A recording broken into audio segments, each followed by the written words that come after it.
Spoštovani, lepo pozdravljeni na tiskovni konferenci Zveze društev izgnancev ob izidu knjige Nemčija še ni plačala vojne odškodnine avtorice profesorice Ivice Žnidaršič. Med nami pozdravljam in veselje nam je pozdraviti prvega predsednika Republike Slovenije, gospoda Milana Kučana.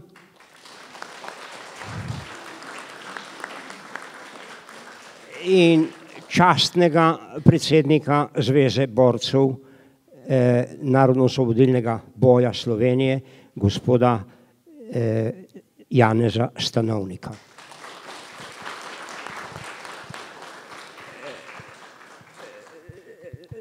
Čisto na začetku bo par besed spregovorila direktorica tele hiše Inštituta novejše zgodovine, gospa dr. Širok, in jo prosim za besedo, potem bomo pa mi med sabo malo se pogovarjali. Izvolite, gospa direktorica. V veliko čast nam je, da se ta prva predstavitev dogaja ravno v naši hiši in knjigi, da tudi avtorici profesor Ivici Žnidaršič želimo v nadaljnjem delu in v promociji knjige vse najboljše. Knjiga, ki mogoče na prvi pogled resnično malo težka, ampak noter so, verjemite, metri in metri arhivskega gradiva in predvsem individualnih in kolektivnih zgodb, ki se osredotočajo okoli tematike, ki je še danes še kako aktualna. Želim vam lepo dopoldan, avtorici in profesorju Prunku pa uspešno predstavitev knjige. Hvala.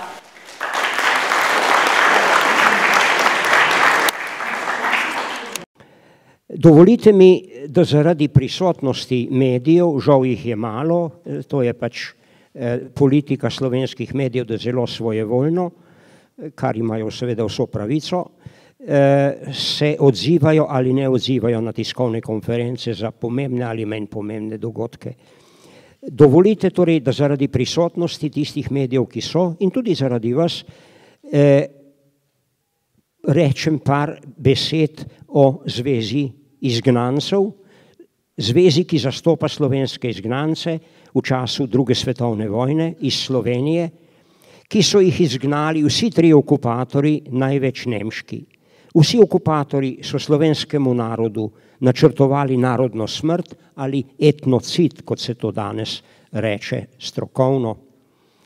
Prve žrtve tega etnocida so bili ravno slovenski izgnanci, ki jih je bilo skoraj 80 000. Bili so izgnani v številne države fašističnega novega reda, kjer so morali živeti in delati v težkih razmerah, namenjena pa jim je bilo potujčenje oziroma zgaranje do smrti. To je bila kruta usoda, kajti niso vedeli, ali se bodo kdaj lahko vrnili v domovino, kajti na njihove domove je okupator naseljeval druge ljudi. Nemci, na primer v Posavje in Posotelje, kočevske Nemce in tudi nekaj besarabskih. Izgnani Slovenci so izgnanstvo ohranjali v težkih razmerah zvestobo slovenstvu, čeprav so tam slovenski otroci morali hoditi v nemško šolo in bili namenjeni potujčenju. Po koncu vojne so se preživeli izgnanci vrnili v domovino, iz izgnanstva, kjer pa je kar nekaj tisoč Slovencev pomrlo. O povratku v domovino pa jih niso pričakale prijazne razmere. Veliko njihovih domov je bilo v vojni uničenih ali vsaj popolnoma izropanih. Tudi komunistični režim ni namenjal pomoči. Nanje je gledal ideološko, krivično in je očital čisto nerazumno, zakaj so se pustili odpeljati v izgnanstvo in zakaj niso odšli v partizane. Zamislite si, iti v partizane v jeseni 41 in po zimi 41 je bilo seveda zelo težko si zamisliti. Izgnanci so se po povratku morali znajti sami, se zanesti na svoje moči in sposobnosti. To dvoje so pokazali v veliki meri. Zopet so vzpostavili svojo eksistenco, mnogi so celo končali pomembne šole, tudi univerze. Skupaj z drugimi slovenskimi državljani so izgrajevali svojo domovino in boljše življenje v njej. Toda režim jim do konca svojega obstoja ni priznal, da so prve žrtve nacifašističnega okupatorja in jim ni dal za to nobene materialne in socialne odškodnine. Šele v svobodni, neodvisni slovenski državi so leta 1995 dosegli priznanje statusa žrtve vojnega nasilja in da to z zakoni tudi minimalno osebno odškodnino v obliki mesečne rente in zdravstvenega zavarovanja. Vse to so dosegli po dolgotrajnem in vztrajnem prizadevanju Društva izgnancev Slovenije, ki je znalo s komparativnimi podatki z drugimi državami prepričati slovensko demokratično oblast za svoje pravice. Tako so jim bile po zakonu o slovenski odškodninski družbi zagotovljena določena neka sredstva. Izgnanci, ki jih je danes živih samo še 11 000, pa še vedno čakajo na materialno odškodnino za svoje uničeno premoženje. Pričakujejo, da bo ta sredstva slovenska država znala izterjati od naslednice nemškega okupatorja, od Zvezne republike Nemčije. Tu pa se odpira še eno žalostno vprašanje. In nič kaj častno obnašanje slovenske države, ki noče ali ne zna odločno pred nemško vlado postaviti zahteve po materialni odškodnini izgnancem. Tako so prve slovenske žrtve nacifašističnega terorja še po 70 letih prizadete. O tej žalostni usodi in prizadevanju za popravo materialnih krivic, ki ga je vodila Zveza društev izgnancev, govori ta knjiga z nenavadno temeljito dokumentirano natančnostjo, z globokim poznavanjem problematike, jasno, odločno, tako da se noben odločilen politični dejavnik slovenske države ne more sklicevati na neinformiranost in se skrivati pred odgovornostjo pred izgnanci. Za to veliko neprecenljivo delo gre največja zasluga predsednici zveze in glavni idejni pobudnici in organizacijski sili, profesorici Ivici Žnidaršič, tu na moji desni strani, ki jo lepo pozdravite.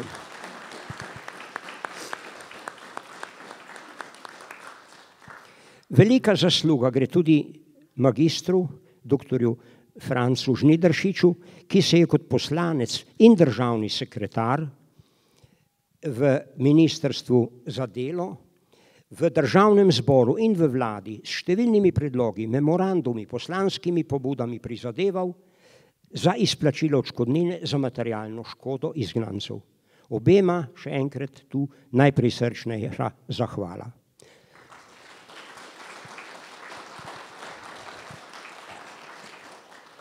Zdaj najprej dam besedo avtorici te, bi lahko rekel, kljub temu, da ne zgleda debela, ampak kaj je not napisano, lahko rečemo veličastna knjiga za vsakega strokovnjaka, vsak pravnik ali sociolog ali zgodovinar se bo čudil, koliko je tle zbranega gradiva, s kakšno preciznostjo in s kakšnim pristopom, s kakšno afiniteto do te problematike. Gospa Žnidaršičeva, prosim lepo.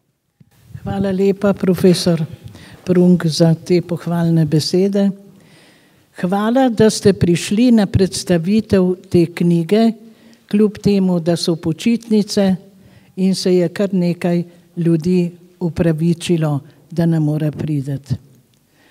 Veseli me, da ste prišli nekateri, ki ste v tole dvorano v 90-ih letih prihajali na informativne konference za vprašanje vojnih odškodnin, ki smo jih imeli kar 21, in sicer vsak prvi ponedeljek od 10. do 13. ure, in prihajalo je okrog 100 ljudi, pa prihajali so tudi diplomati, pa državni sekretari, in da se to ne bi pozabilo, je izšla tudi ena knjiga z javno besedo do pravic. Notar ste tudi vsi, ki ste od novinarjev, pa tudi kot gostov, kot predstavniki državnih organov hodili na te informativne konference. Veseli me, da ste nekateri tukaj, ki ste prišli tudi na prvi Evropski kongres, ki smo ga imeli v Ljubljani 6. junija 2009 in smo v tem tudi izdali brošuro. Seveda, pomembno je, da, ker omenjam v knjigi tudi sodelovanje z drugimi državami, nekaterimi evropskimi, da smo imeli 2010 v Ljubljani mednarodno konferenco, kjer so Poljaki, Čehi, Slovaki, Ukrajinci, Rusi in drugi poročali, kako so oni urejali vprašanje vojne škode. Tudi o tem je ta posebna brošura. Seveda v tej knjigi, ki jo danes obravnavamo, nimamo noter tega, kar smo dosegli v 90. letih vezano na osebno odškodnino, imamo pa to po datumih v tej brošuri objavljeni. V knjigi omenjam tudi elaborat iz leta 1995, smo za medresorsko komisijo Vlade Republike Slovenije, poleg ene brošurce manjše, izdali še tale elaborat, kjer so podrobni podatki o vojni škodi objavljeni. Seveda, tako da v tej knjižici, ki jo danes obravnavamo bolj vprašanja, ki so vezana na uveljavljanje odškodnin do Nemčije in pa pripravo zakona o gmotni škodi. Moram se tukaj zahvaliti magistru Žnidaršiču in Zdenki Kaplan, ki sta mi pri tej knjigi zelo pomagala, in pa seveda profesor Prunko in Metki Gombač, ki sta kot recenzenta knjigo prebrala, preden je šla v tisk. Hvala tudi direktorici muzeja, ki nam je dala na razpolago ta lep prostor, da smo se zbrali v tej lepi hiši, in pa Moniki Mantonič, ki je pripravila dvorano za to. Najbrž se sprašujete za razlog, zakaj smo se zdaj lotili priprave še enkrat poleg vseh gradiv, še bolj podrobno ta vprašanja. Zaradi tega, ker imamo novo vlado Republike Slovenije, zato, ker imamo nov sestav državnega zbora, ki zelo malo ve o tem, in pa tudi zato, ker beremo po časopisih in poslušamo na radio, da je Nemčija vojno škodo plačala. Naj spomnim samo nekatere. Matej Tonin je 21.7.14 na TV City razlagal, kako je Nemčija plačala vso vojno škodo. V Delu smo 10. februarja prebrali sestavek Andreja Resmana, kako je Nemčija plačala vse vojno škodo, in da je to potrdila tudi Angela Merkel. Zato sem mu jaz napisala pisem, da naj pove, odkot in na osnovi kakšnih dokumentov trdi, da je Nemčija plačala vso vojno škodo, pa tudi kdaj je Merklova izjavila kaj takega, ne? Ampak nobenega odgovora. V Svobodni misli smo lani julija lahko tudi prebrali cel sestavek, kako je vojno škoda od Nemčije plačana. Potem smo odgovorili kar na celi strani in je urednica Svobodne misli to odgovorila. No, pred kratkim ste lahko na Pop TV-ju poslušali tisto modrovanje, kako je Nemčija vojno škodo plačala. No, nenazadnje smo se tega lotili tudi zaradi našega članstva, ki premalo ve o tem, kaj je bilo treba vse narediti da smo uveljavili to, kar praktično imamo, te osebne odškodnine, pa tudi, kaj je bilo treba narediti, da smo dosegli brez vladnih organov, brez pomoči vlade, odškodnine za prisilno delo od Nemčije in tako naprej. Tako da tudi zaradi naših članov smo to napisali, premalo vedo. V tej brošuri so objavljeni zakoni in predpisi nekdanje Jugoslavije o popisu vojne škode z navedbo datumov in vsebine. Potem so osnovna merila za ocenjevanje vojne škode in pa pomembno je, da je objavljen tudi podroben cenik, na osnovi katerih so takratne komisije za vojno škodo to obravnavale. Seveda ne bi vas s temi vsemi številkami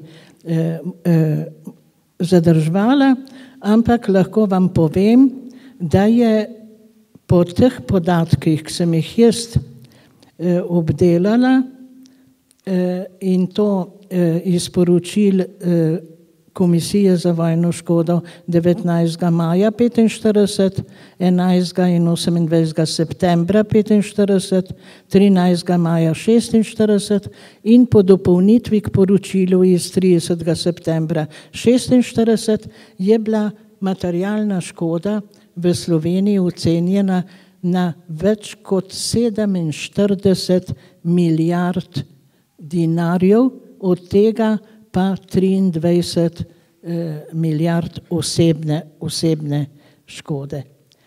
Dejstvo je, da je Nemčija leta 1941 okupirala največji del, kar je profesor Prunk že povedal, in sicer kar se skoraj 800 tisoč prebivalci, 200 tisoč hišami in 274 gospodinstvi, plačala pa je samo 2% vojne škode.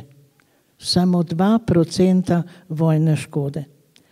In že na konferenci v Livadiji so 4. do 11. februarja 1945 zavezniki sklenili, da morajo agresorske države plačati vojno škodo. Zato so bili leta 1945 pozvane vse države, da naj predložijo podatke o vojni škodi. Tako je naredila tudi Jugoslavija. In sicer skladno s Pariškim sporazumom o nemških reparacijah z dne 14.1.1946 je bilo Jugoslaviji odobreno 36 milijard dolarjev vojne odškodnine od Nemčije. Prav tako tudi je bil po sporazumu 10.12.1947 vojna škoda določena od Italije in po sporazumu iz 10.2.1947 še od Madžarske. Po pogajanjih v Moskvi vezano na Avstrijo 27. aprila 1947 pa je bilo sklenjeno, da vojno škodo dobi nekdanja Jugoslavija od Avstrije samo toliko, kolikor so ga tukaj Avstrijci in Nemci pustili. Ne?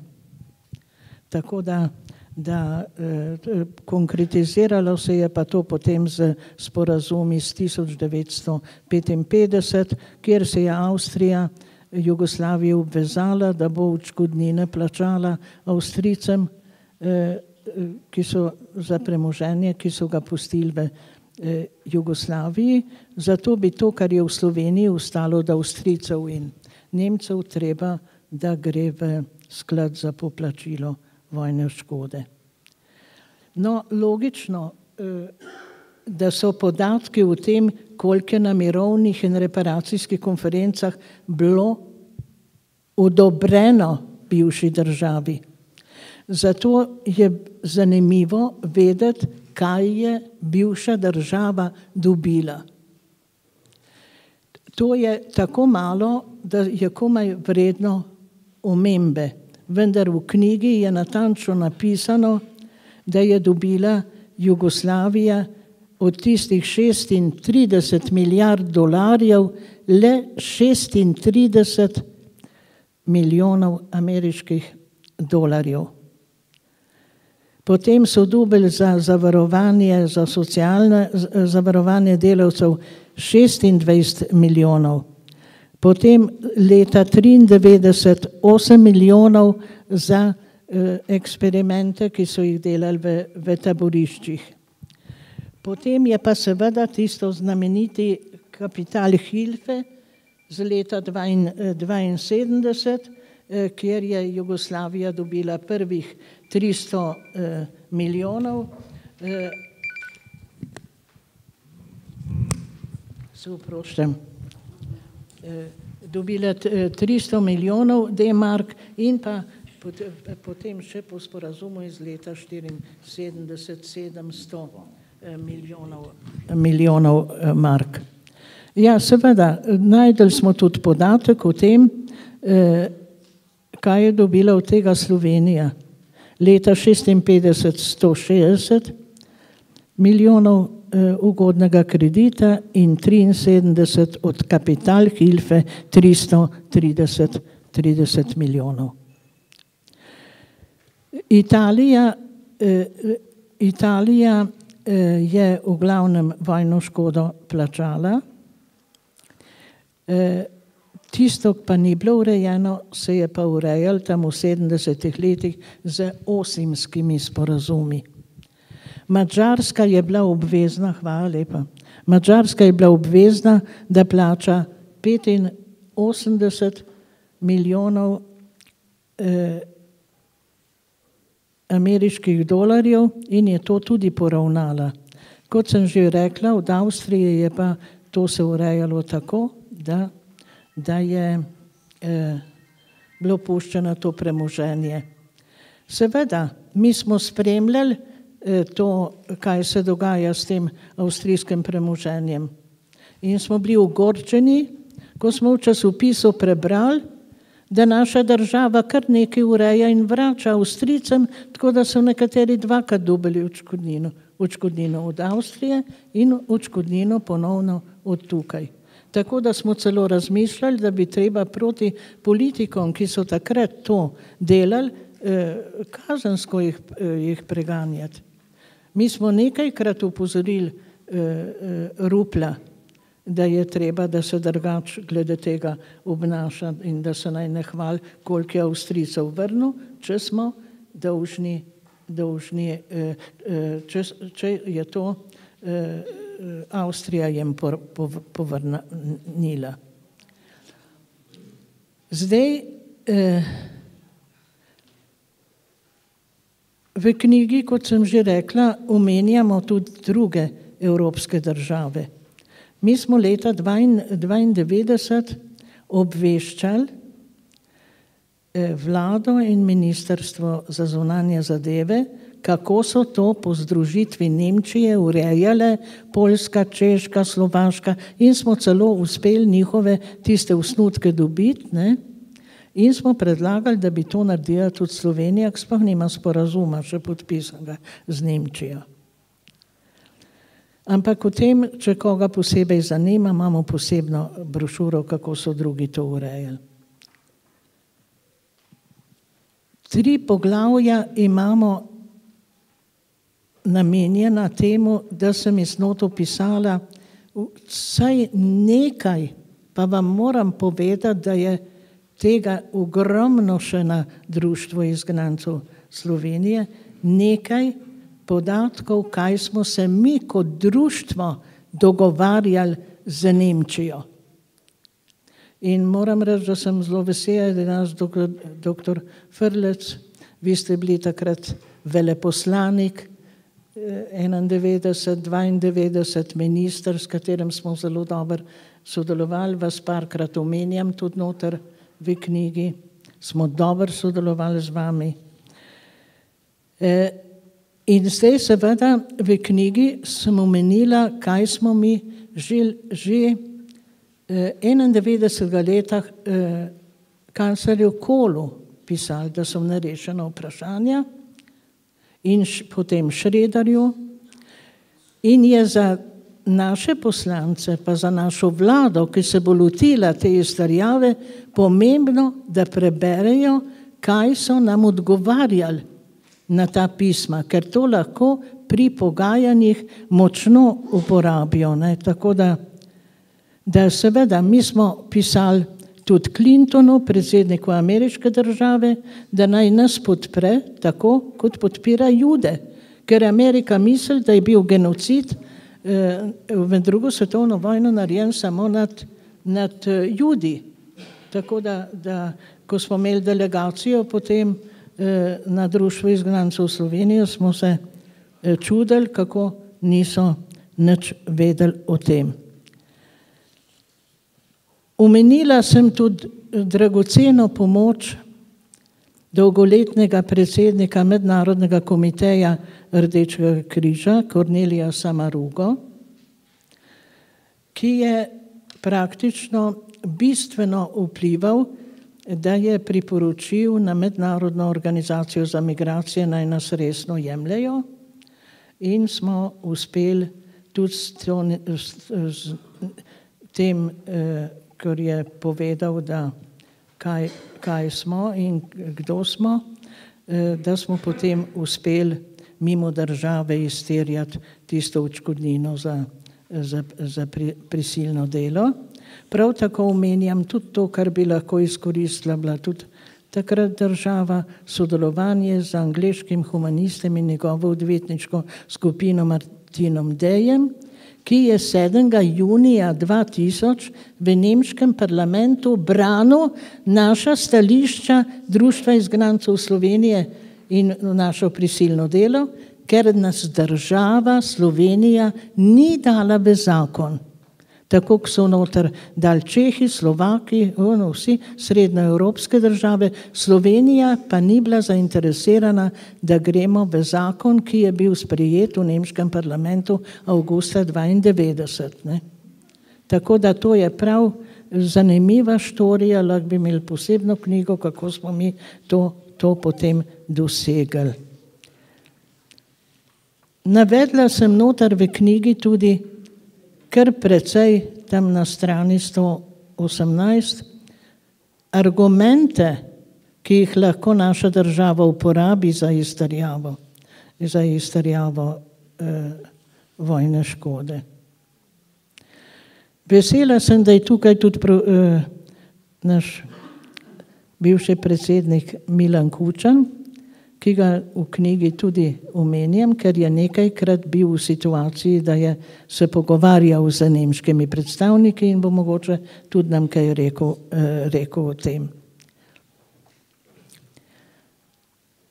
Potem za Ministrstvo za zunanje zadeve smo 1998 pripravili osnutek, ki naj bi ga osnutek sporazuma, ki ga naj Slovenija podpiše z Nemčijo. Takrat je za te mednarodne zadeve Andrej Grazeli bil odgovoren, mi smo mu to nesli in smo rekli, če ne znate na ministrstvo to narediti tako, kot so naredile druge države, smo mi vam to naredili. Če pa nočete, pa povejte, zakaj nočete, ne? Ampak ni tega sporazuma bilo.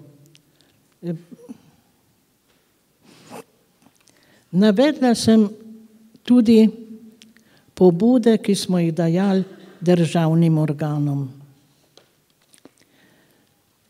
Leta 1992, 11. novembra smo uspeli, da je bil sprejet amandma k zakonu o lastninskem preoblikovanju podjetij, zato ker smo takratnemu predsedniku parlamenta Bučarju, je bil danes tudi povabljen, me je žal, da ni tukaj,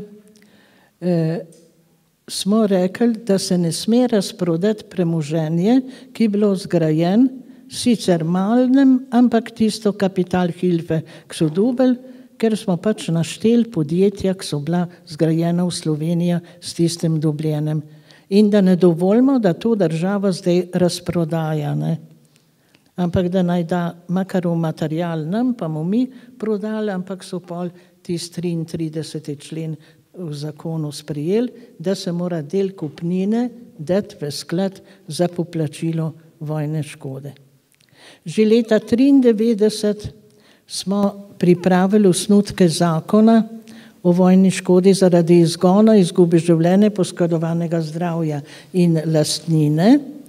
In medresorska komisija vlade je 18.4.1994 ta ocenila, da je to dobra osnova za sprejem zakona.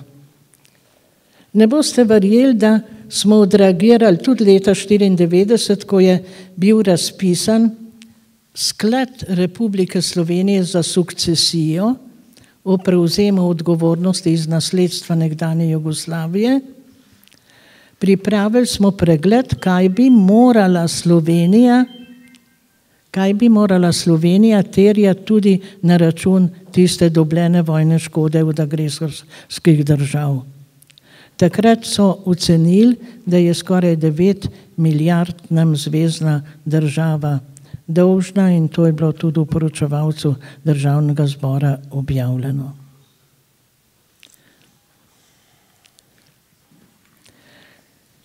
Seveda, januarja 1.96 je začel veljati zakon o žrtvah vojnega nasilja glede posebnega zdravstvenega, socialnega in pokojninskega varstva, ampak to ga omenjam zato, ker je v 8. členu 6. točka piše, da pravica do vojne škode po posebnem zakonu, ki ga ni še od nikoder.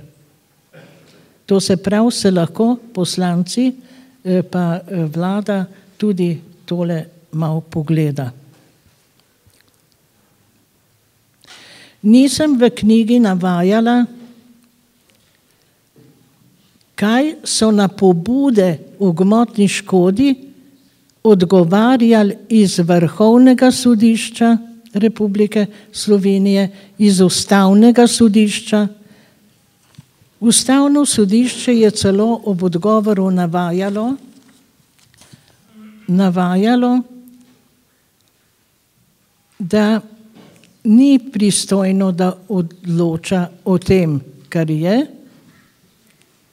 ampak kar je nas zelo presenetilo, je bilo, da smo prebrali v stališču Meddržavnega sodišča v Hagu leta 2012, da se tudi Slovensko ustavno sodišče strinja in ocenjuje, da je Nemčija,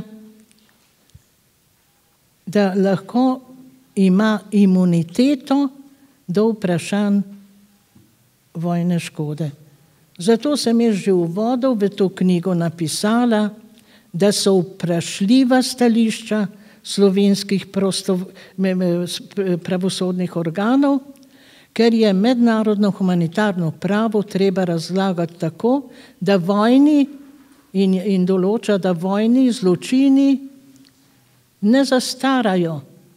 Izgon Slovencev je pa bil na Nürnberškem procesu označen kot zločin nad človeštvom.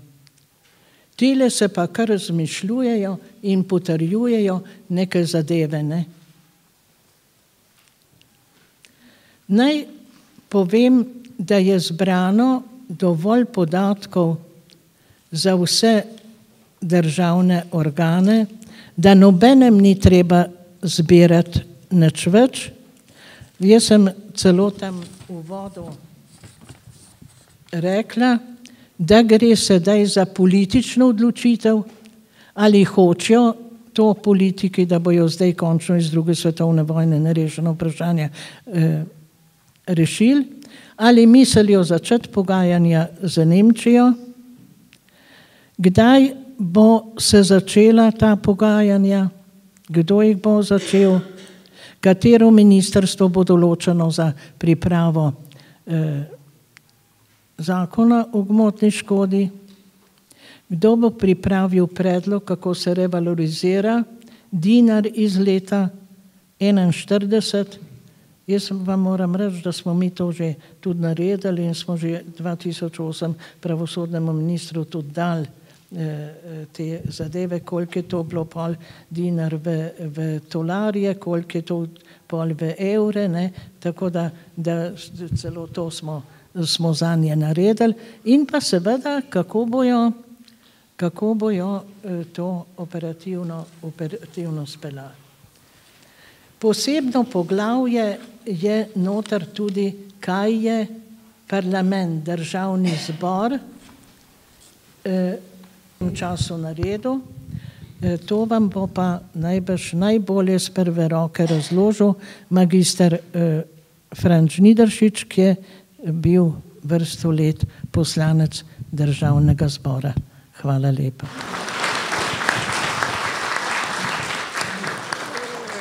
Hvala lepa, gospa Žnidaršičeva, za tako natančno. Ne bi mogel nihče drug, saj ste vi sami napisali, najbolj veste. No, zdaj pa dajem besedo še magistru Francu Žnidaršiču, izvoli. Lepa hvala, lep pozdrav vsem prisotnim. Zelo na kratko povem, da je Državni zbor Republike Slovenije že leta 1994 sprejel na temo vojne škode in izterjave vojne škode strani Nemčije vsaj 20 zakonov sprejel.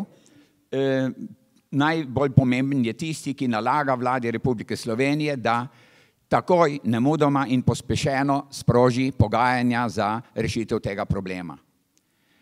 No, če skrajšam, vlada ni storila ničesar. Edina pripravila je nekaj izhodišča, ampak kaj več se ni zgodilo. Edina vlada oziroma edini predsednik vlade, ki je imel dovolj posluha za to temo, je bil dr. Janez Drnovšek.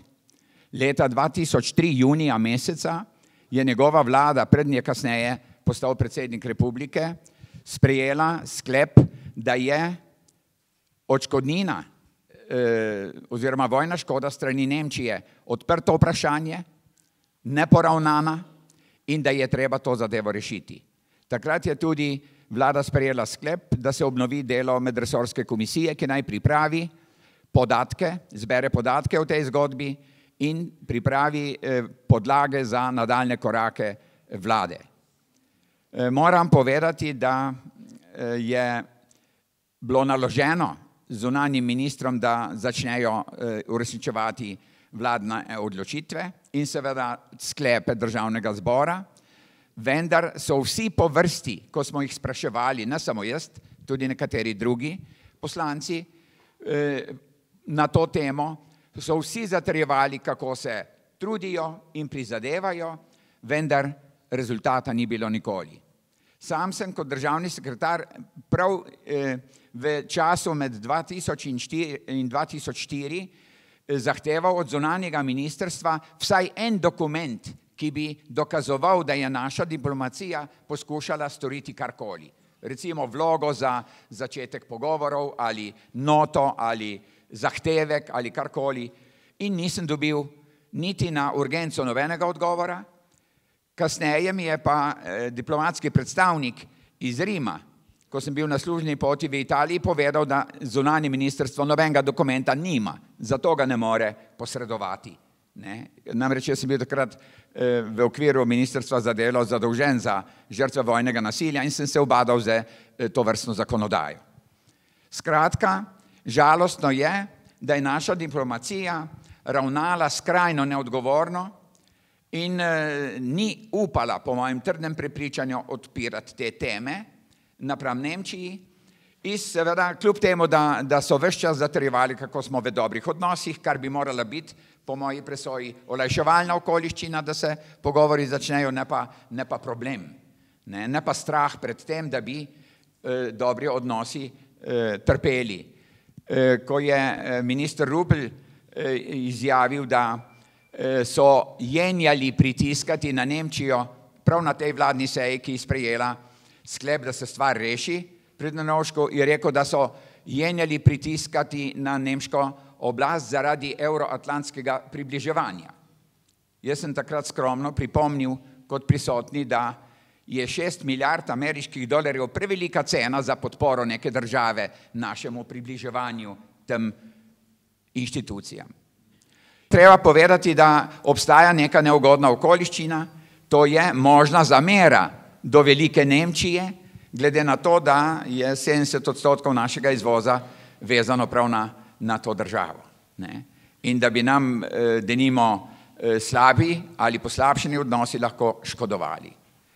Naj zaključim z tem, da je zadnji zunanji minister, to je bil gospod Žbogar, na septembrski seji 2010 končno povedal, da ministrstvo ne razpolaga z dokumenti, ki bi dokazovali kakršnekoli napore našega, torej diplomatskega kroga v smeri reševanja tega vprašanja. So pa vsi ministri in vse vlade priznavale, da ta problem ostaja odprt, da ni rešen. Treba je povedati, da je naša država mimo Grčije v tem delu Evrope tudi edina, namreč Jugoslavija, da ni sprejela z Nemčijo mirovne pogodbe, čeprav so vse druge države to storile, samo naša in Grčija ne. Res pa je, da bi mirovno pogodbo lahko, če je to bil pogoj za začetek pogajanj, lahko sklenila tudi Slovenija po osamosvojitvi.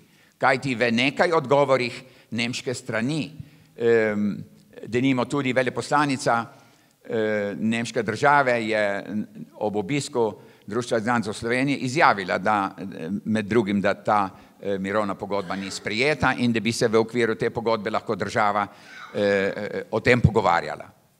Evo, to je presek aktivnosti naših odgovornih.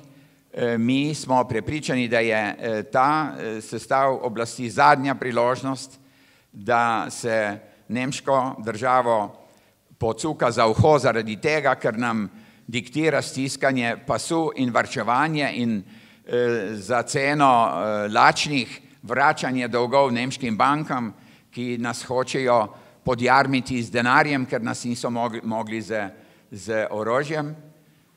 In mislim, da je treba zdaj povedati, seveda bomo mi vrnili naše dolgove, ampak dajte tudi vi svoje.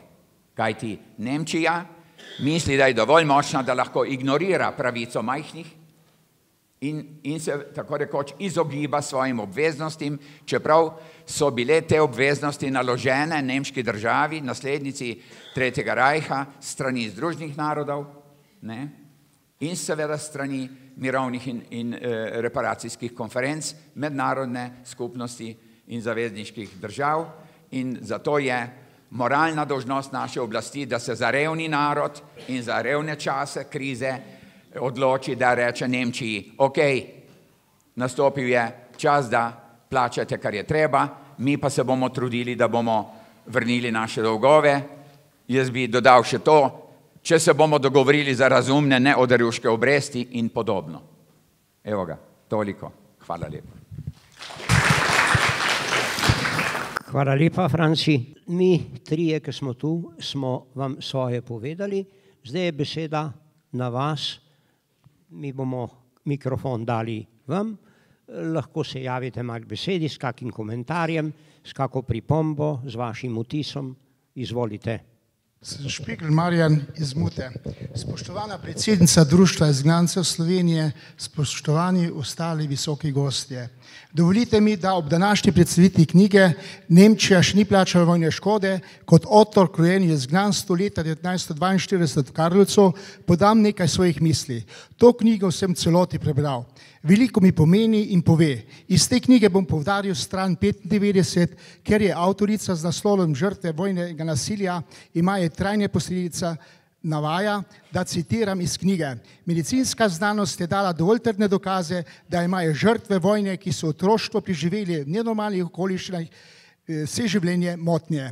Ampak mi, ki smo nekaj let otroštva preživeli v izgnanstvu, smo to medicinsko znanost dojeli še leta 1996, ko je bil sprejet oziroma pričel veljati zakon o žrtvah vojnega nasilja v državi Slovenije, pridobili za preživeto trpljenje določene pravice. Vse od leta 1945 pa se bivša oblast v Jugoslaviji in Sloveniji ni spomnila na nas. Še danes imam v spominu dogodek, da kot 6-letni šoloobvezni otrok staršev kmeta izgnanca leta 1948 nisem imel pravice do tople šolske malice v takratni osnovni šoli Muta kot ostali otroci. Tako sem kot otrok že takrat ponovno občutil krivico s strani nove domovine Jugoslavijo in krivica me spremlja še danes, saj nam izgnancem niso poplačali gmotne škode za uničeno premoženje storjeno med drugo svetovno vojno, čeprav bomo letos obeleževali že 70 let vrnitve iz izgnanstva. To nas zelo boli. Za nas izgnance so se tako odprla vrata sreče šele leta 1991 s samostojno državo Slovenijo in ko je bil sprejet citirani zakon. Čakali smo 51 let in tudi dočakali. To, kar smo takrat dosegli, nam je vse znano. Danes pa se še borimo za poplačilo gmotne škode.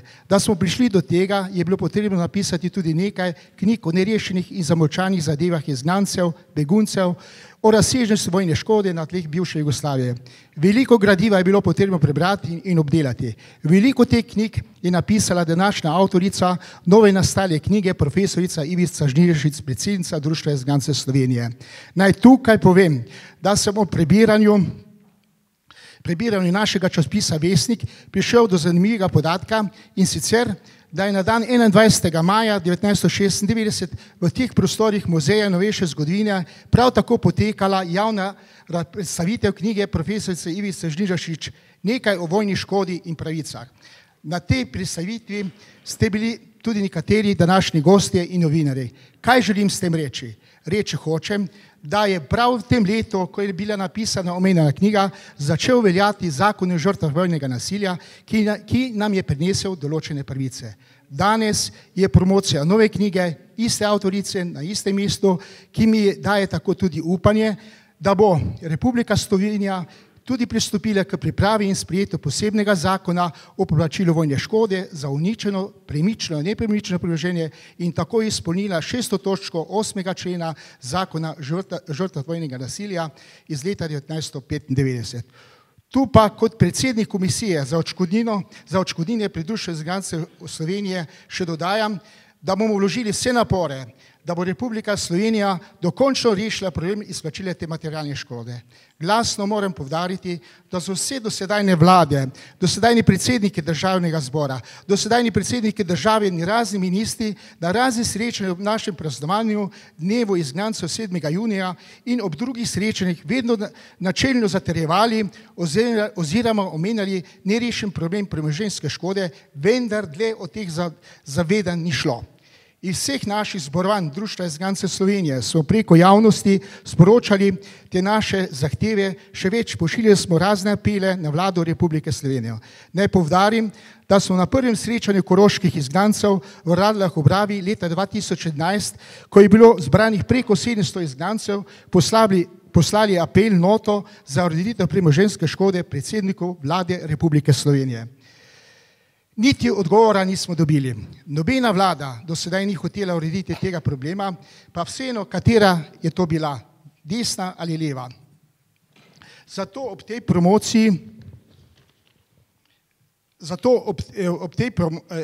tej promociji knjige prosim in apeliram na prisotne novinarje, prisotne zgodovinarje, da širši javnosti in politikom sporočate to našo zahtevo.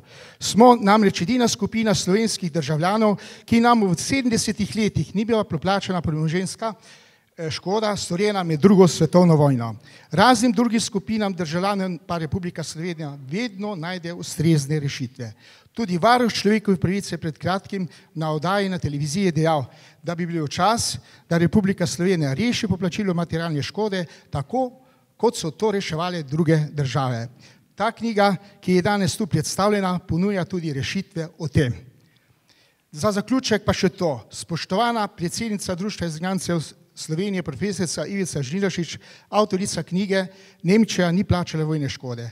Za mene je ta knjiga pravi učbenik za šole, saj vsebuje ogromno originalnih podatkov in dokumentov. Še več, ta knjiga je podlaga, da mora slovenska politika ukrepati proti Nemčiji in slovenska vlada sprejeti posebni zakon o poplačilu gmotne škode. Tudi za mene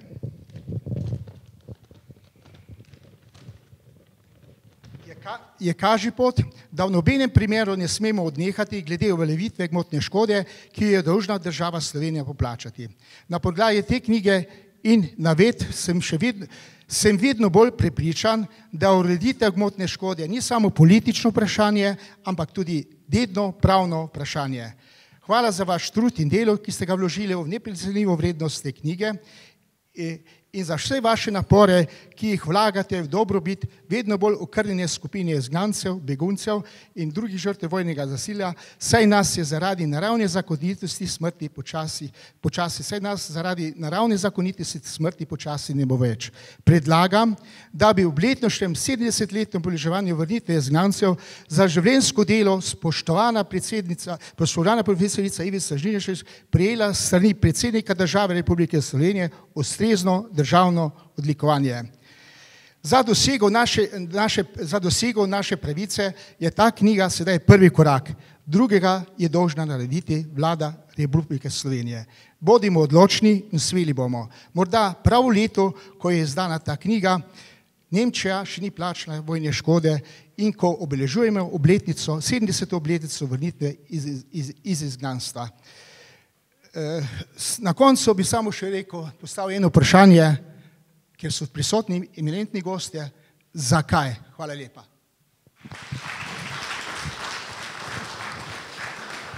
Hvala lepa diskutantu za temeljito dopolnilo naših izvajanj. Zdaj pa gospod Grčar, prosim lepo. Govorim v imenu predsedstva Zveze združenj borcev za vrednote narodno-osvobodilnega boja Slovenije. Najprej iskrene čestitke avtorici za imenitno delo, ki nam ga je predstavila v knjigi Nemčija še ni plačala vojne škode. Čestitka, obenem pa seveda čestitka tudi za vse ogromno delo, ki je bilo upravljeno v reševanju te problematike, tudi sicer izven te knjige. Imenitno delo, velike vrednosti za reševanje vsega tega problema, čeprav, kot vidimo, seveda ustreznih odzivov doslej ni bilo v taki meri, kot bi to lahko pričakovali. V Zvezi združenj borcev za vrednote NOB Slovenije seveda podpiramo vsa ta prizadevanja za končno ureditev vprašanj, ki so povezana z materialno vojno škodo. Seveda vidimo to ne samo zdaj kot odnos z Nemčijo, ampak tudi kot odnos države za tiste primere, ki so meddržavno rešeni, torej to, kar Ivica lepo opisuje v primeru Italije, kjer je odnos države urejen, ni pa urejen odnos naše države do oškodovancev, ki so bili na tem območju. Podobno je z Madžarsko in tako. Zdaj, mi sprejemamo te razloge, ki jih Ivica navaja, zakaj zdaj za vso to akcijo. Res je, pravi čas je za to, da se to ponovi, obnovi. Mislim pa, da je tudi zelo prav, da se vključimo v to akcijo vsi, ne samo Društvo izgnancev Slovenije, ampak tudi vse druge civilne organizacije, ki tako ali drugače povezujejo oškodovance iz druge svetovne vojne. Teh je veliko in mi predlagamo ustanovitev enega skupnega koordinacijskega telesa, ki bi ga, če bo ljubeznivo sprejela, lahko torej vodila Ivica Žnidaršič in bi skupnimi nastopi nasproti vladi, javnosti in tako dalje poskušali doseči, kar je doseči mogoče v sedanjem času in prostoru za končno ureditev teh problemov. Upam, da bi rešitve bile sprejete kmalu, ker bo sicer se po naravni poti zgodilo to, da nobenega oškodovanca, ki bi kaj prejel, ne bo več med živimi. Še enkrat čestitke in zahvala, Ivica. Vse dobro za naprej. Hvala lepa.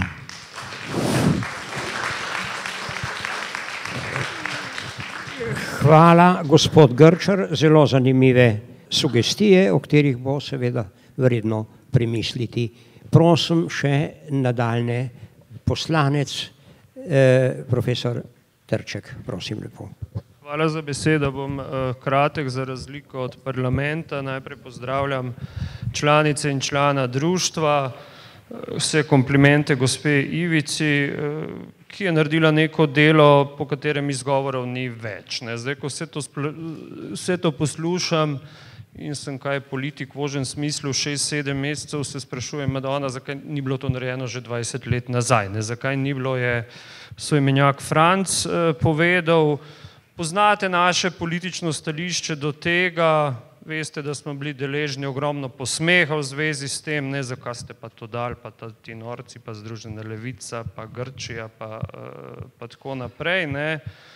Dobro, nas je samo 6, nas je malo, bomo poskušali marinirati, upam, da obljube, odgovori tistih, ki sestavljajo koalicijo, ne bojo s figo v žepu, ne bojo cagavi, ne bojo z nekim razmišljanjem, kot sami pravite, da mogoče čez 20 let tega problema ne bo več, ampak vi vsi izgledate mladostno čili, tako se ne damo, se bomo borili naprej, imamo dobro izhodišče, bomo pritiskali, moji študenti bi rekli, bomo težili in je skrajni čas, da se nekaj že doseže. Zdaj je okrogla obletnica ali ne, to se meni niti ne zdi pomembno, zdi se mi, da gre za neke, jaz bi temu rekel, kar civilizacijske zadeve in da se ta problem končno reši. Hvala.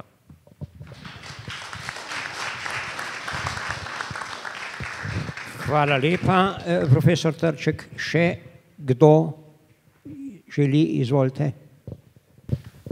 Jaz bi samo eno kratko vprašanje postavila predsednici. Kje je dobila podatke? Sedaj v letih 89 in 90 je bila Slovenija na vrsti, da da predsednika Rdečega križa Jugoslavije in jaz sem bila takrat v Beogradu ravno v letih, ko je teh 100.000 ljudi prihajali in hotel vojno škodo. Zato smo bili prisiljeni iti k Lončarju in k zveznemu šefu, da hočemo imeti podatke o tem, kaj je Jugoslavija poslala na reparacijske komisije in kaj je tudi dobila. In vam moram povedati, že novembra 1989 smo na Rdeči križ Jugoslavije, ki je imel takrat velik ugled, smo te podatke dobili. Pa ne samo to, ko smo jih dobili, smo se dogovorili, da je že razpadajoča zvezna skupščina marca 90 obravnavala te podatke. Seveda, jaz sem te podatke tudi prinesla v Slovenijo, zato smo imeli takrat imenitno možnost Bučarja seznaniti s temi zadevami in terjati, da smo dosegali tisti 33. člen zakona o lastninskem preoblikovanju podjetij. Vsi ti podatki, ki jih v knjigi omenjam, so na sedežu Društva izgnancev Slovenije in v nekaterih arhivih, ki sem jih noter v posebnem poglavju napisala. Ampak veste, pozabila sem napisati, da je arhiv tudi na sedežu Društva izgnancev Slovenije. Ampak imamo 27 omar, je v teh 20 letih dokumentacije nastal. Tako da nekatere zadeve so bili ljubeznivi v Arhivu Republike Slovenije in sem zelo vesela, da je tukaj takraten direktor, gospod dr. Žumer. On je poseben zaslužen, da je za 250 000 slovenskih žrtvah kartoteko naredil. To je neverjeten posel, ki ga je takrat arhiv delal in noter, zato sem tudi, najbrž ste opazili, objavila sporazum, ker smo takrat kulturno ministrstvo prisilili, da je Arhiv Republike Slovenije podpisal sporazum z največjo bazo podatkov o Arelsenu, kjer imajo 45 milijonov kartotek žrtev vojnega nasilja in tudi Slovence. To je bil krasen sporazum, ki se je tam podpisal. Ne? Moram pa reči, da so v arhivu takrat dali možnost, da smo mi ogromno fotokopirali zadev. Seveda, jaz sem tja hodila zelo dolgo, 3 leta pa pol, da smo zbirali to. Ampak vam moram povedati, da sem tam si napisala fascikle v tej vojni škodi, ki sem jih gledala. Ampak sem zdaj pred leti šla v arhiv, pa se nekaj bi jaz lahko tiste fascikle še enkrat malo pogledala, pa so rekli, to pa nimamo več. No, najbrž ali niso hoteli, ali nimajo več. Se nekaj pa v knjigo pogledajte, sem se mogla vsakokrat, ko sem tle pri vas iskala, pisati not. Je rekel, tega pa po letu 98, ne, nimamo več podatkov, ne, recimo. Tako da hočem reči, več podatkov o tem, okrog vojne škode, kot je na sedežu društva, ni nikjer. Ker smo mi v vseh 9 pokrajinskih arhivih bili, ker smo to zbirali. No, se tukaj je profesor Gombačeva, ki je tudi tisto poglavje v arhivih pogledala, ne, tudi ogromno pomagala takrat, da so ljudje lahko uveljavljali. Zakaj pa pomemben tisti sporazum v Arelsenu, pa to, kar je arhiv naredil? Zato, ker je kuratorij, ko so reševali za prisilno delo, je v Arelson preveril, če so tam upisani naši izgnanci. In ker je tja šla kartoteka, ne, to bi vam direktor bivši največ lahko povedal, so imeli tam podatke, ki jih je Arhiv Republike Slovenije zbral in dal v Arelsen. Ne. Direktor tega arhiva je bil nekajkrat v Sloveniji, se je pogledal tudi ta arhiv in takrat podpisali smo sporazum. Tako da, veste, delo, ki smo ga mi upravili, ni v časopis prišel. To niso stvari, gre v časopis. V časopis pridejo v boji, narobe, tisti, ki kaj ukradejo in tako. Poglejte, enkrat takrat leta 2001 smo en kamion pošte razposlali z formularji za prisilno delo. V časopisu ni bilo nikjer. Ampak ker je tukaj gospod stanovnik Kornelija Samarugo pozna tistega, ki nam na IOM-u dajal tako podporo, vam moram povedati, da vloge za prisilno delo 11 000 izgnancev je dobilo odškodnine, smo namesto notarjev podpisovali mi, predsedniki krajevnih organizacij in na društvo. Ni bilo treba hoditi k notarjem, tako ugled smo praktično si ustvarili in zatem je stal Kornelijo Samaruga. Ni veliko, ampak za prisilno delo je v Sloveniji prišlo 30 milijonov, več kot 30 milijonov evrov. Po avstrijskem zakonu smo dobili za 2395 Slovencev, ki so bivali med vojno v Avstriji, pa okrog 5 milijonov 600. Vse noč mislim, da sem v knjigi to tudi imenovala. Tako da vse te podatke, vsa ta prepiska s Šrederjem, Kolom, z vsemi ministri, tudi to, kaj smo pisali vsem predsednikom vlade, da naj se ne sprehajajo po Nemčiji, pa se z Merklovo pogovarjajo, pa ne rečejo za vojno škodo. Takrat smo terjali, ki je Merklova prišla v Ljubljano, da ji ni rečejo, Pa smo sprašvali, kdo bo, kje je bojo sprijeli, da bomo malo protestov naredili. Lahko bi, ampak so, Tako da noter se bojo kar lepo vsi najdeli. Ker za naše društvo vam moram kar povedati, nimamo posebno, razen vas, ki ste tle, kaj zahvale reči. Prisiliti smo mogli vsak člen zakona. 2 leti je trajalo, da so upisali v zakon o žrtvah vojnega nasilja, da morajo vsi izgnanci, ne glede na starost, dobiti to upisan v pokojninsko dobo. 2 leti od poslanske skupine do poslanske skupine. Je pa res, da takrat ni bil problem trkati, sploh nisem ločila, kjera stranka in pa kaj, jaz sem šla v parlament od vrat do vrat. Zdaj pa ne vem, če lahko še kar direkt prideš, pa se pogovarjaš.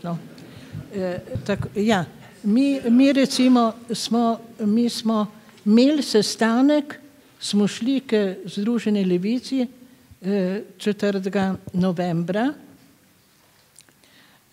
zato, da smo rekli, vprašali bomo koalicijo, a se misli tega lotiti ali ne. Potem sem 6. decembra šla v Radeče, kjer je naš znameniti gospod Han, tam le zadaj je, malo se pokažite, kakšno rečete, In sva se zmenila, dajte vplivaj na tisto vašo koalicijo, a misli kaj narediti. Sicer bo to naredila koalicija. In jaz sem šla tu njim povedati. Se nekaj malo počakajte, da bomo videli, koga v ta koalicija naredila.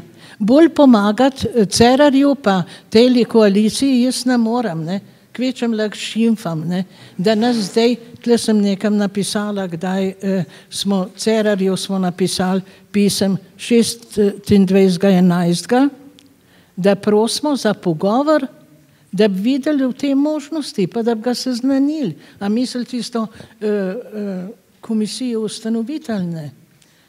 Pol je nek uradnik, 3. razreden, pisal, da predsednik nima časa, da nas ne bo sprijel, pa sem ponovno napisala, dajte povedati, sicer se bomo mi pogovarjali z koalicijo, z opozicijo. No, ampak Frank ni povedal, on je že pripravil za poslansko skupino, ne vem, kjer bo to dal, mislim, da bojo postavili vprašanje Cerarju. Ne bo mogla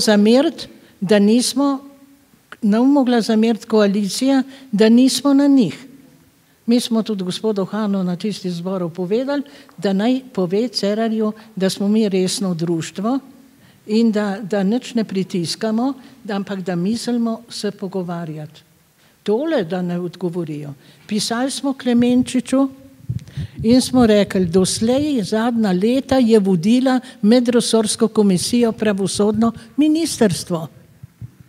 Ali je vam že Cerar ustanovil, je že rekel, da se zdaj formirate, ker to smo uspeli leta 1992. No, tako da tole ne gre tak grd odnos, zakaj ne? Zato, ker smo mi preveč naredili na mesto vladnih organov. Pa zastojn, nihče zaposlen. Na društvu izgnancev Slovenije vseh 22 let ni nihče zaposlen. Vse to delamo zastojn. Zaradi tega je treba da ti državni organi, ki so vsi plačani, odreagirajo, če se jim nekaj reče. Kaj se pa to prav?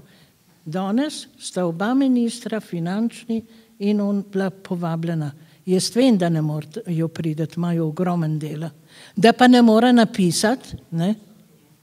Listek, tajnica, tam ima poln zaposlenih, pa nas na društvu pa nobenega. No. Tudi Cerarju smo poslali zaradi tega, da uvedel, da se nekaj dogaja. Tako da vsa ta gradiva, ki jih omenjam, vsa ta pisma, ki jih omenjam, kar je gospa vprašala, so na sedežu Društva izgnancev Slovenije. Samo nekaj. Hvala lepa, Ivica. Zdaj jaz mislim, da je še kakšen novinar tu, takoj boste, doktor Žumar, dobil besedo, da ste tisti, ki ne poznate toliko dela, pa tudi marsikakšen član zveze izgnancev tega ne pozna, da vidite, kako energično in sposobno predsednico imamo. Čisto zares, jaz sem malo mlajši in sem zgodovinar in me seveda ta problematika zanima, nekaj malega vem o tem in občudujem predsednico Žnidaršičevo, kakšno energijo ima in kaj vse napravi in se zelo pridružujem in podpiram to sugestijo, da bi predsednik republike moral dati eno visoko priznanje za njeno delo, za njeno držo. Tudi ste videli, če bi kdorkoli od nas bil na njenem mestu, tega ne bi zmogel. Ona je bila na nekih takih mestih, zlasti predsednica Rdečega križa Jugoslavije, ki cela Jugoslavija pozna, ki se je upala spopasti s celo jugoslovansko generaliteto v času Kosova, torej nedvomno en zelo, zelo zaslužen slovenski človek. Torej jaz mislim, da je lahko z aklamacijo pozdravimo. Jaz sem dobila odlikovanje od Milana Kučana in mi to kar zadostuje. Zelo lepo, zelo lepo. No, vidiš, bivši predsednik, imaš tudi ti kakšno zaslugo za vse tole. Izvoli. Zaslužiš čestitke, ampak nisem se zaradi tega oglasil, zaradi tistega, kar si me omenila prej. In najprej, če opredelim svoje stališče do tega problema, je znano že pravzaprav dolgo časa, odkar ta problem poznam. Rešitev tega problema je moralna dolžnost te države. Ne gre za toliko za materialne stvari, ampak gre za moralno oddolžitev enemu od najtemnejših plati naše ne tako davne preteklosti. In z tega vidika bi bilo potrebno tudi na problem in rešitev gledati in jaz sem se z tega vidika zato tudi prizadeval. Moram reči, da ne prvo obdobje, ko je šlo za priznanje Slovenije, ampak kasneje, z obema takratnima predsednikoma Nemške republike, z Rauom in z Herzogom sem o tem govoril. Oba dva sta seveda, kaj pa drugega, pokazala za to razumevanje in rekla, da je to potrebno spraviti na vladno raven. Na vladni ravni je to bilo. Zakaj ni bilo rešeno, vidim 3 razloge. Prvi, zato, ker se je stvar zelo ideološko, ne samo na ta problem, ampak na problem kontinuitete gledalo, mi z bivšo državo nimamo ničesar, je bilo stališče.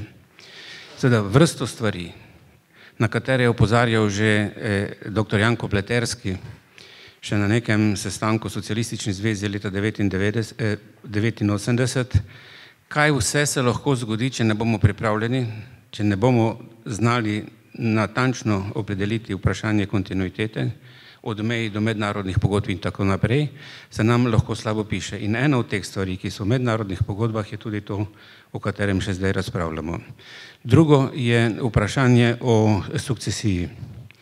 Mi tudi glede sukcesije, se pravi enakopravne dediščine do nekdanje skupne države, nismo imeli čvrstega stališča. In še zdaj to vprašanje ni rešeno. In tretje vprašanje, na katerem je nekaj objektivne argumentacije, ki jo kaže upoštevati, so naši odnosi z Nemčijo, ves čas od osamosvojitve. Se pravi, Nemčija je bila pomemben faktor, si je prizadevala za mednarodno priznanje Slovenije bolj kot drugi, pravzaprav potegnila za sabo celotno takratno evropsko skupnost, tudi mednarodno javnost, in je potem seveda veljala tudi kot neke vrste naša upora, ne tako kot na Hrvaškem, ki so spesnili tisto pesem Danke Deutschland, ki so jo prepevali skoraj kot himno, ampak vendarle. Mislim pa, da je vezanost na to nemško podporo bila pretirana in se je zlasti pretirano kazalo, ko ni bilo več potrebe v govorenju o tako imenovanem francosko-nemškem vlaku, na katerega more skočiti tudi Slovenija, ne vem, v vlogi kurjača ali sprevodnika, vsekakor ne v vlogi strojevodje. Torej, te tri razloge vidim za to, da se vlade tega vprašanja niso resno lotile tako, kot bi mogle. Se je pa, zdaj pa govorim o tem, kje je bila zamujena priložnost. To je bilo leto 1999 iz dveh razlogov. Takrat je Nemčija sprejemala zakon, če se ne motim, o odškodninah za prisilne delavce. Ampak 99. leta se je začela pripravljati. Takrat je se selila tudi oblast nemška iz Bona v Berlin in mislim, da je bil takrat v Berlinu na veleposlaništvu kot pooblaščeni minister Borut Trekman, ki si je veliko prizadeval za te stvari, tudi da bi Slovenija prišla v ta zakon. Nismo si za to potem prizadevali, on pa je ostal pravzaprav brez podpore doma v vladi in v ministrstvu. To se pravi, bolj ali manj je delal kot posameznik in kolikor se spomnim, o tem so tudi zabeležke komuniciral z menoj. Potem, ker Slovenija seveda ni bila v tem zakonu, potem mislim, da bi nek sestanek v Rimu, ali se ne spomnim kje, kjer naj bi bil ustanovljen nek poseben odbor za tiste, ki niso bili v zakonu, ampak tudi tam Slovenija ni imela nobene aktivne vloge.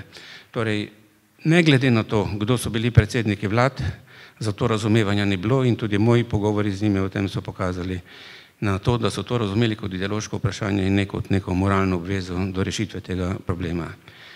In čisto na koncu priložnost vidim zdaj, ob teh argumentih, zakaj zdaj, ki jih je Ivica omenjala, bi rekel 70 let od konca druge svetovne vojne. Se pravi tudi priložnost, da se poplačajo še neplačani računi, ki so povezani s tem zlom. In tu mislim, da ne bi bilo potrebno in ne bi smelo več biti ideološkega gledanja na to, kar se je zgodilo, mislim na ideološko gledanje skozi naš notranji spor, ki s tem nima nobene zveze. To je nek problem, ki zadeva slovenski narod in slovensko državo in ga je tako kot moralno vprašanje tudi potrebno rešiti. Če karikirano rečem, tudi če ne bo več nikogar živega od takratnih izseljencev, to je še zmeraj slovenski problem in ga je treba rešiti. In to predlagano odlikovanje, ki ga zelo podpiram, bojim se pa, da bodo z njim težave. Hvala lepa.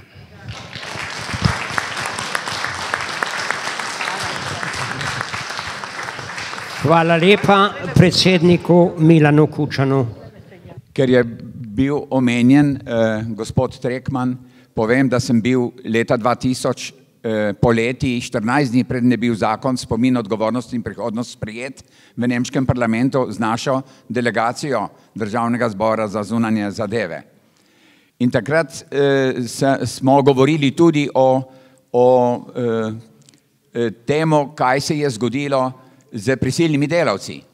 In zanimivo je bilo, da so dve nemški poslanki bili izjemno presenečeni, ko sem jaz rekel, da je bilo 72 000 izgnanih Slovencev, med njimi več 10 000 na prisilnem delu, oni so bili pa informirani z naše uradne strani, da smo imeli Slovenci med drugo svetovno vojno 1500 prisilnih delavcev in to je bil razlog, da nas niso dali v kuratorij tega zakona, ampak so nas vrgli med razseljene osebe in pogrešanje in Rome kot ne zanimive zaradi premajhnega števila prizadetih. To povem zato, ker so rekle dve poslanki v razpravi potem, če bi mi vedeli, koliko je bilo tega v resnici, bi vi bili enakopraven član kuratorija tega zakona. In takrat je bila še ena pripomba, da se v Sloveniji doma o tem ves čas nekaj usaja. Žnidaršičeva, ne, pa je Kacin rekel, boljše, da si tiho, ker je to njen brat, ki tle zraven sedi. Približno tako je to bilo, ne, govorim čisto resnico, ker nim benga razloga, da bi si izmišljal. Povem kot zanimivost, ne, in soglašam z Milanom Kučanom, ki je rekel, da predsedniki vlad naši niso imeli razumevanja in so tudi sfrizirali podatke, če je bilo treba, da se ne bi komu zamerili. Ne? In to je bil en tak primer. Zato je tudi potem bil problem uresničevanja tega zakona in če ne bi Društvo izgnancev uporabilo torej samaruge in sklicalo problemske konference v Ljubljani z direktorjem IOM-a, ne, pa kjer smo razložili, kakšna je istina, bi ne bilo 10.000 izgnancev in nekaj več prejelo odškodnine za prisilno delo, tako pa je bilo to narejeno, seveda po zaslugi društva, ki je zelo odgovorno delalo za svoje člane. Hvala. Hvala magistru Žnidaršiču. Zdaj sta še dva se javila k besedi, profesorica Maca Jogan, ne? Ja, in direktor, bivši direktor Arhiva Slovenije, dr. Žumar. Ja, izvoli Maca. Lepo pozdravljam vse, ki ste tukaj. Najprej bi se rada res iskreno zahvalila predsednici Ivici za skoraj da lahko rečemo dobrega četrt stoletja mukotrpnega dela, zbiranja vseh dokumentov in tudi priobčevanja. Pozdravljam idejo, da bi se pravzaprav sprožilo vprašanje kazenske odgovornosti ljudi, ki so bili na najpomembnejših položajih, konkretno mislim na zunanjem ministrstvu in drugi, in ki so z lažnimi podatki pravzaprav nastopali navzven, navznoter v Sloveniji, pa so nas lažno tudi informirali. Zakaj se mi pa zdi pomembno, da se ta vprašanja na osnovi te knjige nadaljujejo oziroma ta boj nadaljuje? Gre za eno dodatno stvar, ki danes še ni bila omenjena. Namreč z velikim delom izgnancev in škode je povezano vprašanje vprašanje nemške manjšine v Sloveniji. To postaja vedno bolj resno vprašanje in tako imenovani staroavstrijska ali staronemška manjšina v nastajanju, že kar v obilnem nastajanju, v bistvu sebe prikazuje kot žrtev, popolnoma spregleda svojo vlogo, tudi v zvezi z izgnanci, zlasti v Obsotelju oziroma v posavskem delu in pritiska na svet Evrope, torej ne na vlado EU, ampak ta svet Evrope, ki potem Slovenijo v svojih poročilih že več let opozarja, da ni rešila vprašanja nemške manjšine v Sloveniji. Na osnovi teh dokumentov, ki so zbrani zdaj v tej knjigi in ob pričakovanju, da bo Združena levica vendarle resno in pravzaprav velikokrat postavljala to vprašanje v Državnem zboru, mislim, da se bo lahko, da se bodo lahko stvari postavljale na svoje mesto. Torej, resnično sem pa vesela, da so predstavniki tudi Združene levice tukaj, kajti če ne bodo oni postavili tega vprašanja in zahtevali osebne odgovornosti najvišjih predstavnikov oziroma voditeljev Slovenije, potem verjetno ne bo nihče drugi tega več naredil. Hvala. Hvala lepa profesorici Joganovi. Zdaj bi še gospod Žumar kratko spregovoril. Prosim lepo. Da bi bilo gradivo uničeno, seveda absolutno ne velja, ampak res pa je, to gradivo je bilo, ki se nanaša na žrtve vojnega nasilja in pa na vojno škodo, je bilo kasneje preurejeno in seveda tiste signature, pod katerimi ste vi dobila gradivo, iskala gradivo, ne veljajo več in bi bilo seveda treba majhen več bolj ustrajati pri arhivistih v arhivski čitalnici, da bi vložili majčkeno več truda, da bi to gradivo dobili. Torej, moram pa reči, da je treba pa razlikovati malo na gradivo, ločiti to gradivo za žrtve vojnega nasilja, ki je tudi računalniško obdelano za 250.000 žrtev živih pa pokojnih, torej to je izredno bogata datoteka na podlagi izvirnih dokumentov seveda in tudi izmenjavamo potem z Aralsonom, tako kot ste omenila, na podlagi tistega sporazuma. Drugo je pa potem dokumentacija, arhivsko gradivo za vojno škodo. Tukaj not ste v poglavju omenila Arhiv Slovenije pa Slovenske regionalne arhive. Vendar jaz bi za kakršnekoli dogovore na vladnih ali pa na državni ravni uporabljal gradivo, ki je v Arhivu Jugoslavije, ker tam so narejeni zbirniki tako po republikah, torej to gradivo, ki je pa v Arhivu Republike Slovenije in pa v regionalnih arhivih, je pa v bistvu nastalo leta 1945 do 1948, gre pa seveda za drugačno metodologijo popisa vojne škode, kjer je popisana vsa škoda od okupatorja, od domačih, torej moramo vedeti, da smo imeli tudi revolucijo in tudi eno vrste državljansko vojno, torej in je vojna škoda nastala z različnih strani, ker seveda Nemčija ne bo priznavala. Tako da bi pa seveda za osnovo še enkrat napotil vas v Arhiv Jugoslavije, kjer je to gradivo že dostopno. Hvala lepa, direktor. Še gospod Mižigoj se je javil k besedi, prosim lepo. Hvala lepa. Zelo sem vesel, da je med nami tudi poslanec SD-ja, tovariš ali gospod Han, in me zanima, ki je v koaliciji, kakšno je njegovo stališče do tega vprašanja. Hvala lepa. No, gospod Han, zdaj, če želite, lahko čisto na kratko, lahko res čisto na kratko poveste na to. Najprej en lep pozdrav predsednici gospe Žnidaršič, čestitke za, bom rekel, trdo delo, ne samo za to knjigo, ampak za 25 let in še več in za to, da ste se sploh, ali pa da smo sploh v Sloveniji slišimo in vemo, kaj so izgnanci in kaj so izgnanci pretrpeli. Jaz bom, ker me poznate kot zelo iskrenega, bom tudi iskreno govoril. Jaz prvo sem prišel sem kot Matjaž Han, zato ker spoštujem izgnance, ker poznam njihov problem in ker se zavedam tudi realnosti. V občini Radeče na osnovi življenja izgnancov, na tej težki preizkušnji praznujemo tudi občinski praznik. In verjemite mi, da imam, to kar je rekel tudi Milan, eno moralno satisfakcijo, da sem vedno in vedno bom izpostavil težko življenje izgnancov.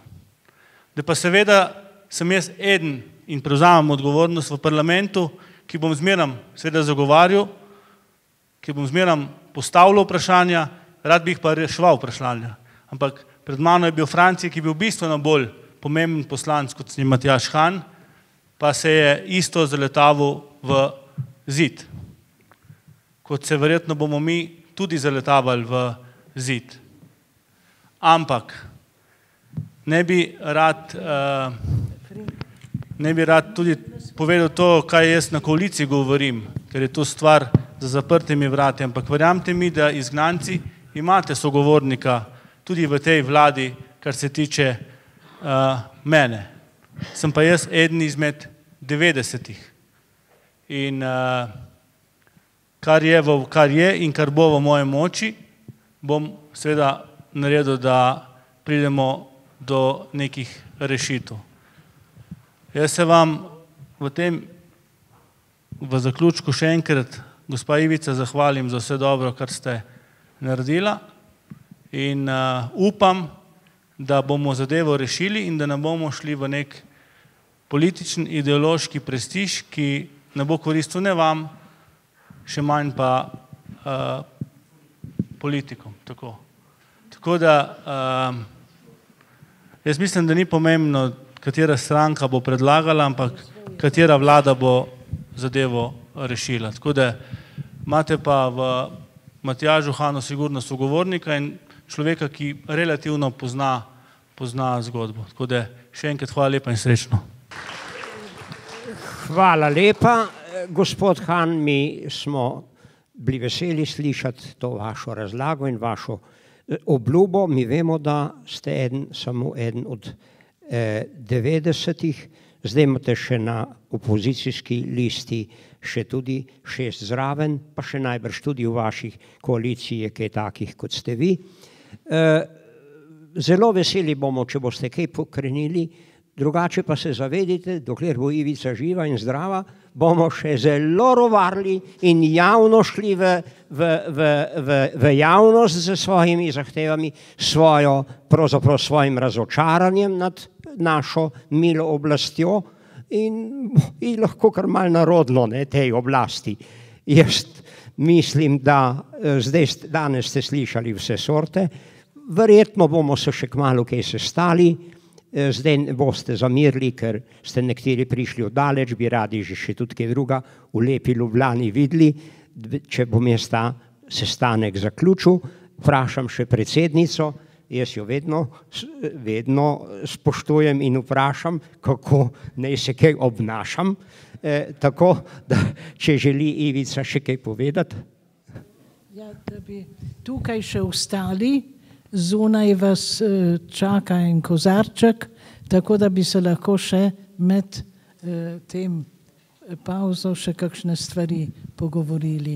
Hvala vam lepa za vse razprave, to smo posneli tudi film, vse razprave so tukaj navedene, tako da bo to tudi en zgodovinski dogodek.